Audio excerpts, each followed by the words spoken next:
সম্মানিত অভিভাবক, আমাদের কিছুক্ষণের মধ্যে শুরু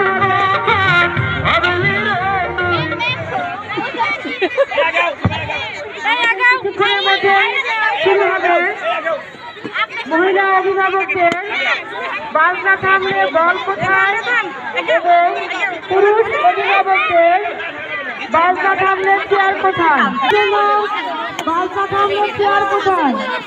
দুটি খেলা আমরা দুটি গ্রুপে একই মিউজিক দিয়ে পরিচালনা করব।